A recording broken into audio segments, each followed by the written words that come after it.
Hello everyone, welcome to सपना study IQ. मैं हूं सपना और आज मैं फिर से आपके लिए लेकर के आई हूं एक नई वीडियो। और इस वीडियो में हम बात करेंगे 1833 के चार्टर अधिनियम की।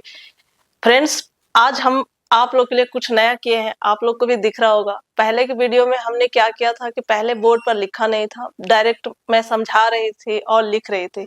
उससे बहुत सारे लोगों को अगर वो स्क्रीनशॉट लेना चाहते थे तो वो नहीं ले पा रहे थे।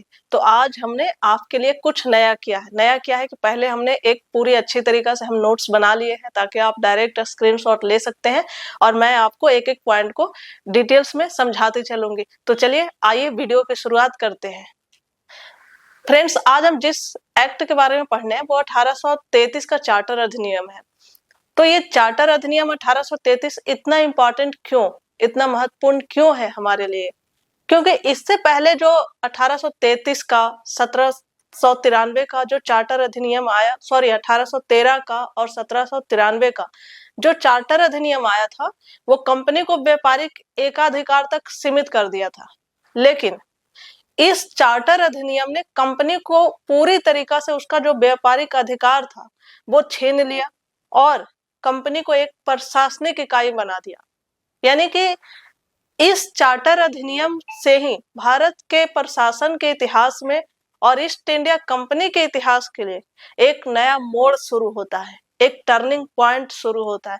तो आइए जल्दी शुरू करते हैं हम इस चार्टर अधिनियम को। तो सबसे पहले हम ये जानते हैं कि आखिर चार्टर अधिनियम 1833 आया क्यों, इसकी बैकग्राउंड क्या थी, क्यों आया, किसका प्रभाव बढ़ रहा था, क्या रीजंस था इसके लाने का।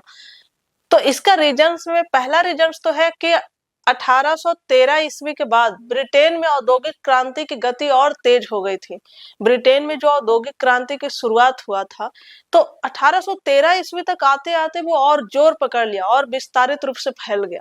और वहां जो कपड़ा उद्योग था, जो टेक्सटाइल इंडस्ट्री थी, उसमें बड़े स्तर पर प्रोडक्ट का मतलब कि वहां बहुत बड़े स्तर पर प्रोडक्ट का उत्पादन होने लगा और उस उत्पादन को बेचने के लिए चाहिए था एक नया बाजार, एक बड़ा बाजार, और भारत उसके लिए सबसे फिट बैठता था। क्यों? क्योंकि भारत से ही कच्चा माल ले जा करके वहां पे उत्पादन हो रहा था और वहां जो फिनिश्ड गुड्स था, उनका जो वस्तु वो बना रहे थे वो उसको बेचने के लिए भारत ही एक कंज्यूमर था। तो यहाँ पे ला करके वो बेच रहे थे। तो एक रीजन तो ये है। दूसरा रीजन है कि ब्रिटेन में उपयोगितावादी दर्शन का प्रभाव बढ़ रहा था। मतलब उपयोगितावादी का मतलब यूटिलिटेरियन विचारधारा का प्रभाव बढ़ रहा था। इसका क्या मतलब? इसका मतलब है कि ब्रिटेन में बेंथम और उनके शिष्य का प्रभाव बढ़ रहा था, मैकाले का प्रभाव बढ़ रहा था, जो कहता था कि सरकार का लक्ष्य सर्वाधिक लोगों के सर्वाधिक सुख सुनिश्चित करना है। इसको हमने लिख भी दिया है। कहता था कि क्या होना चाहिए, जो शासन है यानी जो सरकार है उसका लक्ष्य होना चाहिए कि जो सर्वाधिक लोग हैं, सबसे अधिक लोगों के सबसे अधिक सुख सुनिश्चित करना, ये होना चाहिए था। और इसी को ध्यान में रखते हुए ब्रिटिश संसद ने एक एक्ट पास किया जिसे क्या कहते हैं, चार्टर अधिनियम 1833। तो आइए इस एक्ट की हम शुरुआत करते हैं। अभी तक हमने इसका बैकग्राउंड देखा कि इसके लाने के पीछे क्या कारण थे। अब इसका हम प्रावधान देखते हैं, क्योंकि इस एक्ट ने भारत के प्रशासन के इतिहास में और ईस्ट इंडिया कंपनी के इतिहास के लिए एक नया मोड़ साबित कर दिया। तो क्या क्या परिवर्तन किया इसमें, तो आइए एक एक करके हम देखते हैं। तो सबसे पहला, अगर इसका मुख्य प्रावधान की हम बात करें कि इसमें क्या क्या प्रावधान किया गया, तो सबसे पहला प्रावधान था कि जो ईस्ट इंडिया कंपनी की जो व्यवसायिक स्थिति थी, मतलब 1813 ईस्वी में ईस्ट इंडिया कंपनी का व्यापारिक एकाधिकार खत्म हो गया था, लेकिन चाय के साथ और चीन के साथ जो उसका व्यापार था उस पर अभी भी कंपनी का एकाधिकार बना हुआ था। लेकिन 1833 का जब चार्टर अधिनियम आता है तो इस अधिनियम में प्रावधान किया गया कि कंपनी के व्यापारिक एकाधिकार को समाप्त किया जाए। यानी कि ईस्ट इंडिया कंपनी को जो व्यापारिक एकाधिकार था उसको समाप्त कर दिया गया। अब भारत में व्यापार करने का जो रास्ता था वो सबके लिए खोल दिया गया। चाहे वो ब्रिटिश व्यापारी हो या फिर और कोई भी हो, सबके लिए खोल दिया गया। अब कंपनी इस एक्ट के तहत अब वो व्यापारिक संस्था नहीं रही, अब केवल वो प्रशासनिक संस्था बन गई है। यानी कि कंपनी इस एक्ट के तहत क्या बन गई है, केवल प्रशासनिक संस्था बन गई है, व्यापारिक संस्था अब नहीं रही। तो पहला तो सबसे बड़ा परिवर्तन ये था। दूसरा परिवर्तन का अगर हम बात करें कि दूसरा इसमें क्या प्रावधान था इस चार्टर अधिनियम में, तो इस चार्टर अधिनियम में दूसरा प्रावधान था कि जो बंगाल का गवर्नर जनरल था उसको अब भारत का गवर्नर जनरल बना दिया गया। मतलब भारत में एक केंद्रीकृत प्रशासन की शुरुआत हो गई। मतलब पूरी अब जो क्या है कि भारत व्यापी जो कानून बनाने का अधिकार है वो पूरी तरीका से गवर्नर जनरल की काउंसिल को दे दिया गया। पहले क्या था, पहले था कि गवर्नर जनरल की काउंसिल अलग अलग क्षेत्रों तक ही सीमित थे और वो कानून बनाते थे, अपना विधायी कानून बनाते थे। लेकिन अब क्या हुआ कि जो प्रेसिडेंसी थी, जो मद्रास बॉम्बे प्रेसिडेंसी थी, उनको क्या किया गया कि उनको अब बंगाल के अधीन कर दिया गया। उनकी जो विधायी शक्ति थी, कानून बनाने की उनकी जो शक्ति थी, वो बंगाल के गवर्नर जनरल एंड काउंसिल के अधीन कर दिया गया। अब उनके लिए भी कानून, पूरे भारत के लिए अब कानून कौन बनाने लगा, तो बंगाल का गवर्नर जनरल, यानी कि अब वो बन गया है भारत का गवर्नर जनरल। ये मोस्ट इंपॉर्टेंट पॉइंट है क्योंकि कई बार ये प्रीलिम्स में डायरेक्ट पूछे गए कि किस चार्टर अधिनियम के माध्यम से बंगाल के गवर्नर जनरल को भारत का गवर्नर जनरल बना दिया गया। तो वो कौन सा चार्टर एक्ट है, वो 1833 का है। तो इस एक्ट में दूसरा प्रावधान ये था कि बंगाल का गवर्नर जनरल भारत का गवर्नर जनरल बन गया। यानी कि पूरी तरीका से अब जो काउंसिल है वो पूरी अब एक सेंट्रल लेजिस्लेटिव काउंसिल बन गई है, मतलब केंद्रीय विधायी परिषद बन गया अब। तो ये दूसरा सबसे बड़ा मुख्य प्रावधान था।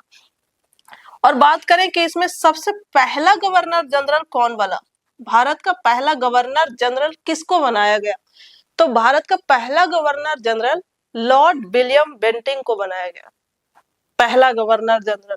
ये बहुत इंपॉर्टेंट है, इसे याद रखिएगा कि पहला गवर्नर जनरल कौन बना भारत का, लॉर्ड विलियम बेंटिंग। तो इससे परिवर्तन क्या आया, परिवर्तन आया कि पहले क्या था कि पहले सिर्फ बंगाल गवर्नर जनरल के अधीन था, मतलब गवर्नर जनरल के अधीन में सिर्फ बंगाल था। लेकिन अब क्या हुआ बाद में, मतलब इस चार्टर अधिनियम आने के बाद क्या परिवर्तन हुआ, तो अब पूरा भारत इसके अधीन आ गया।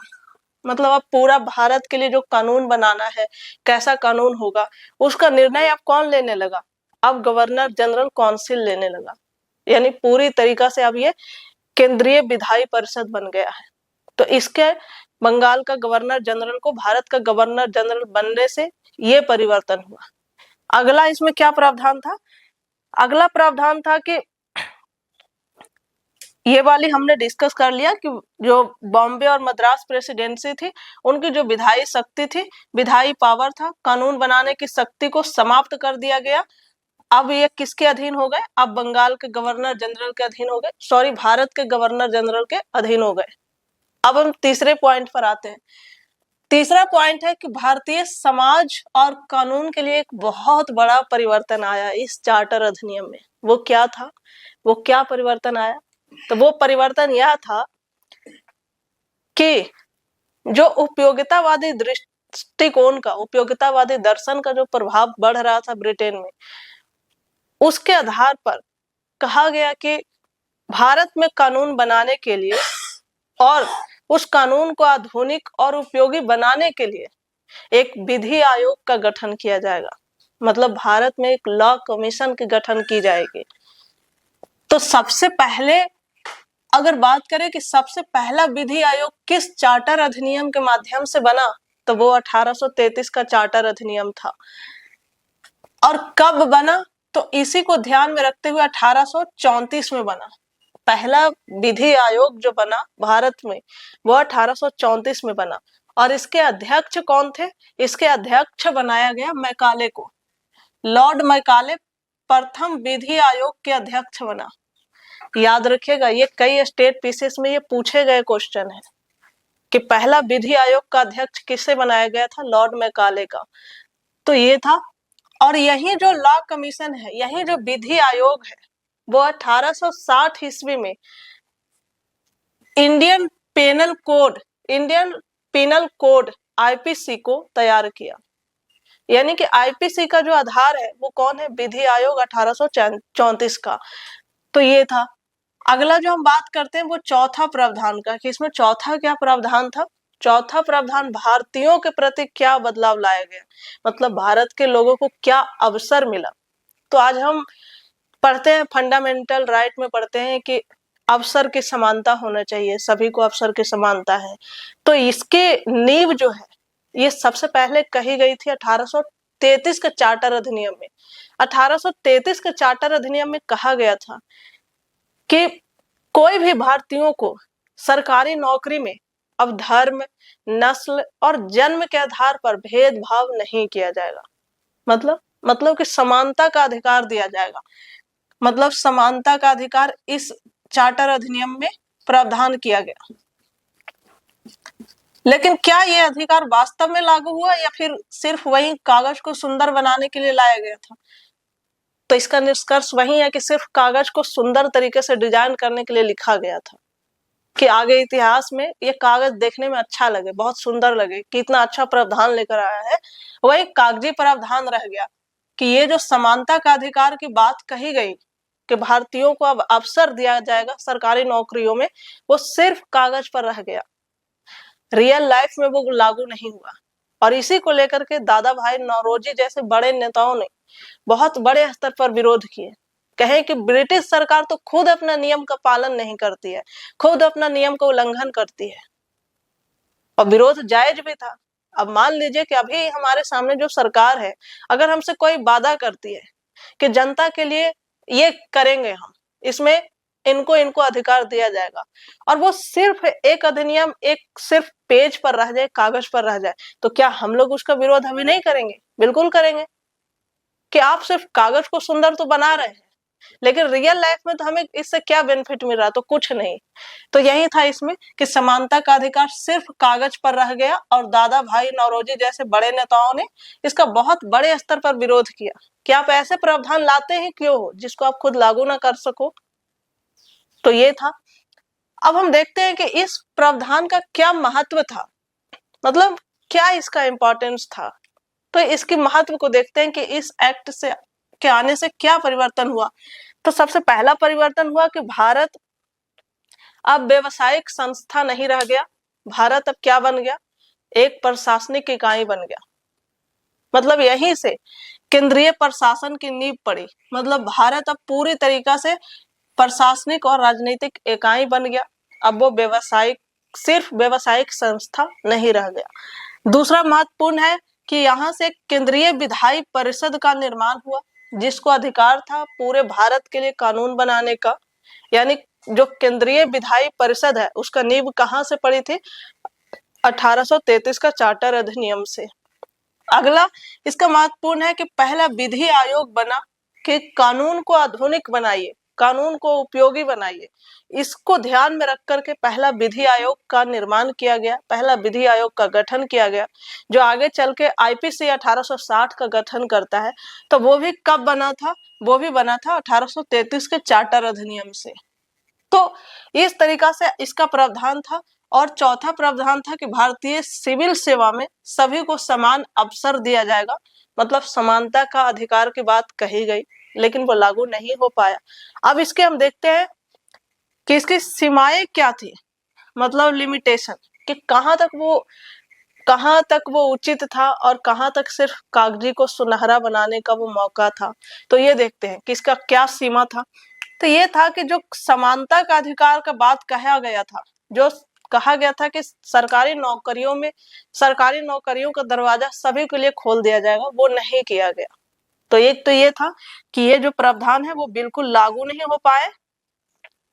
और क्या था कि जो केंद्रीय विधायी परिषद का निर्माण तो किया गया, मतलब पूरे भारत के लिए अब एक संस्था कानून बनाएगी, ये तो बहुत अच्छी बात है कि इसमें कोई विरोधाभास भी नहीं था। प्रांतीय स्तर पर अब कोई टकराव की भी गुंजाइश नहीं थी। लेकिन क्या इसमें भारत को लोगों को प्रतिनिधित्व दिया गया, क्योंकि ये तो वही बात हो गई कि कुछ लोग आए और हमारे घर में बोले कि देखो ये पूरा अब जो घर है वो सिर्फ एक घर नहीं, पूरी सोसाइटी एक नियम से चलेगी। तब सवाल ये भी उठता है ना कि सोसाइटी के लोग भी उसमें शामिल होंगे, क्योंकि असल में क्या समस्या है उसको बेहतर ढंग से कौन प्रेजेंट कर सकता है, कौन बता सकता है, जो सोसाइटी के लोग हैं। तो वहीं जो भारत को विधायी परिषद तो बना दिया गया कि भारत अब पूरी तरीका से एक केंद्रीय विधायी परिषद है, लेकिन उसमें भारत के लोगों को प्रतिनिधित्व नहीं दिया गया, भारत के लोगों को शामिल नहीं किया गया उस परिषद में। तो ये था कि पूरी तरीका से गवर्नर जनरल के नियंत्रण में था और भारतीय प्रतिनिधित्व पूरी तरीका से अभी भी शून्य है, उसमें कोई भारतीय अभी भी शामिल नहीं है। अगला इसका हम देखें कि कहां तक इसको लिमिटेशन है, तो अगला है कि भारतीय समाज, जो भारतीय समाज का शोषण हो रहा था, जो भारतीय संसाधन है उसका दोहन हो रहा था, ब्रिटेन का व्यापार में, ब्रिटेन के प्रशासन पर जो खर्च किया जा रहा था, ब्रिटेन के सेना पर खर्च किया जा रहा था, क्या इस एक्ट को आने से उस पर कोई रोक लगी? नहीं, इस एक्ट के आने से उस पर भी कोई रोक नहीं लगा। भारत का पैसा लगातार ब्रिटेन के प्रशासन को चलाने के लिए, व्यापार चलाने के लिए, सेना को चलाने के लिए, इन सारी गतिविधियों के लिए लगातार यहाँ का धन खर्च होता रहा। तो यानी भारतीय जो संसाधन है, भारतीय समाज है, उनका लगातार शोषण होता रहा। तो इसमें भी कोई बदलाव नहीं आया।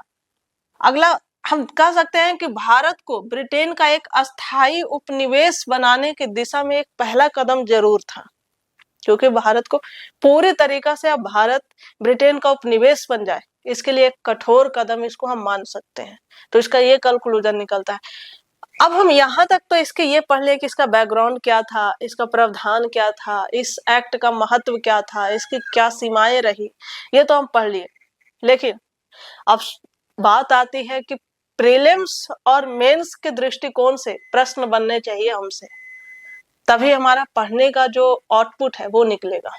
तो अब हम देखते हैं कि इससे सवाल क्या क्या बन सकते हैं, जो आज तक बने हैं उसको हमने यहाँ पे कवर करने की कोशिश की है। तो ये सवाल जो हमने लिखे हैं ये कई बार यूपीएससी में, स्टेट पीसीएस में ये पूछे गए सवाल है। तो पहला सवाल है कि बंगाल का गवर्नर जनरल को भारत का गवर्नर जनरल किस एक्ट के तहत बनाया गया? तो वो कौन सा एक्ट है? 1833 का चार्टर एक्ट। तो ये चाहे तो फैक्ट में क्वेश्चन पूछे या फिर स्टेटमेंट में पूछे, ये बात याद रखिएगा, क्योंकि कई ऐसा भी होता है कि स्टेटमेंट बना के दे देगा कि भारत के गवर्नर जनरल 1813 के अधिनियम के द्वारा बनाया गया, 53 का, तो वो कौन सा होगा? वो 1833 होगा। दूसरा सवाल है कि पहला विधि आयोग का गठन कब हुआ? तो वो भी कब हुआ? 1833 का चार्टर अधिनियम। और इसका पहला जो विधि आयोग बना, इसका अध्यक्ष कौन था? बताइए, आप भी सोचिए, अभी हमने पढ़ा है कुछ देर पहले ही। इसका अध्यक्ष किसको बनाया गया? मैकाले को। इसका अध्यक्ष मैकाले को बनाया गया। और था कि किस एक्ट के तहत प्रेसिडेंसी को, जो कानून बनाने की शक्ति है, लॉ मेकिंग पावर है, उसको समाप्त कर दिया गया। कौन सा चार्टर अधिनियम के तहत मद्रास और बॉम्बे प्रेसिडेंसी की कानून बनाने की शक्ति को समाप्त कर दिया गया? तो वो कौन सा चार्टर अधिनियम था? 1833 का चार्टर अधिनियम था। तो इसका जवाब है 1833 का चार्टर अधिनियम। अगला सवाल है कि किस एक्ट के तहत ईस्ट इंडिया कंपनी व्यवसायिक संस्था से प्रशासनिक संस्था बन गई? कौन सा चार्टर अधिनियम? अभी पढ़े हैं, कौन सा है? 1833 का चार्टर अधिनियम। तो ये तो प्रीलिम्स का सवाल है, ये तो प्रीलिम्स में इतनी सवाल बनती है इससे। अब हम बात आते हैं कि जब हम यूपीएससी की तैयारी करते हैं, स्टेट पीसीएस की तैयारी करते हैं, तो सिर्फ प्रीलिम्स निकालने से काम नहीं चलता है, सिर्फ प्रीलिम्स निकालने से सिलेक्शन नहीं होता है। मेन सिलेक्शन किस पर डिपेंड है? मेन सिलेक्शन जो डिपेंड है वो मेंस पर है। आप कितना अच्छा कंटेंट को आप रिप्रेजेंट कर पाते हैं, कितनी अच्छी तरीका से आप उसको कम शब्दों में आप बहुत कुछ कह जाते हैं, मतलब गागर में आप सागर कैसे भरते हैं, तो वो मेंस में है। तो मेंस का हम यहाँ पे 2 सवाल को लिखे हैं, इसको आप लिखने का प्रयास करिएगा। पहला सवाल है कि चार्टर अधिनियम 1833 भारत के प्रशासन को एकीकृत करने की दिशा में निर्णायक कदम था। चर्चा कीजिए। तो यहाँ पे हम ये डिस्कशन करेंगे कि चार्टर अधिनियम आया, उसमें क्या प्रावधान था, उसमें किस किस दर्शन का प्रभाव था और उस दर्शन ने कैसे भारतीय प्रशासन के इतिहास में एक टर्निंग पॉइंट साबित हुआ। तो ये सारे इसमें इसको हम लिखेंगे, आप लोग लिखिएगा। और दूसरा सवाल है कि चार्टर अधिनियम 1833 के समान अवसर का सिद्धांत तो दिया, लेकिन भारतीयों को उससे वंचित रखा गया। स्पष्ट कीजिए, मतलब इसमें ये कहानी लिखी जाएगी कि भारत को समानता का अधिकार तो उन्होंने देने का वादा किया, लेकिन सिर्फ वो कागज पर रहा, रियल लाइफ में वो लागू नहीं हो पाया। तो इन दोनों सवालों को आप लिखने का कोशिश करिएगा। और अगली जो हमारी क्लास आएगी वो 1853 का चार्टर अधिनियम पर आएगी, और वो हमारा ब्रिटिश, उसके बाद में जो हमारा अगला क्लास आएगा वो इसी तरीका से हिस्टोरिकल बैकग्राउंड को खत्म करने के बाद फिर जो आगे का क्लास है हमारा प्रस्तावना का, मौलिक अधिकार का, डीपीएसपी का, ये सारे आएंगे। मैं प्रस्तावना से भी शुरू कर सकती थी, लेकिन हिस्टोरिकल बैकग्राउंड से शुरू करने के पीछे क्या रीजन है कि हम पॉलिटी तो पढ़ते हैं, लेकिन हमें पता ही नहीं कि आज जो हमारे सामने प्रावधान है, जैसे समानता का अधिकार हम पढ़ लिए फंडामेंटल राइट में, ये समानता का अधिकार है, लेकिन इसके नींव कहाँ से पड़ी। आज हम पढ़ते हैं कि आईपीसी पढ़ते हैं, लेकिन उसके असल में जैसे आईपीसी आया था तो करंट अफेयर्स में भी बहुत चर्चा का मुद्दा रहा था वो। तो उसको जब तक हम पिछले इतिहास से जोड़कर नहीं पढ़ेंगे तो हम अच्छी पकड़ नहीं बना पाएंगे। कोई भी सब्जेक्ट को उसका जो फंडामेंटल है उससे प्लस करंट से जोड़कर पढ़ेंगे, तभी हमारी एक बेहतर स्ट्रेटेजी होगी, हमारी एक बेहतर स्टडी प्लान होगी। यही यूपीएससी और स्टेट पीसीएस की डिमांड है, और नोट्स आपको ऐसा ही बनाना है। किसी भी एक्ट को आप बनाइए, एकदम ऐसे बनाइए कि उसका पृष्ठभूमि क्या था, क्यों आया, प्रावधान क्या था, प्रावधान के आने से उसका क्या बदलाव हुआ, कहां तक वो फॉलो हुआ, और उसके बाद पूछे गए सवाल प्रीलिम्स और मेंस का, अगर आप इतना कर पाते हैं तब आप सही एक राइट डायरेक्शन में चल पा रहे हैं। तो मुझे उम्मीद है कि आप लोग को मेरी वीडियो पसंद आई होगी, और अगर आपको मेरी वीडियो पसंद आती है तो वीडियो को लाइक करिए और चैनल को सब्सक्राइब करिए एंड कमेंट करिए, और आप अपना फीडबैक भी जरूर दीजिए। आपका फीडबैक हमारे लिए बहुत महत्वपूर्ण है। तो चलिए, तब तक के लिए thank you and take care.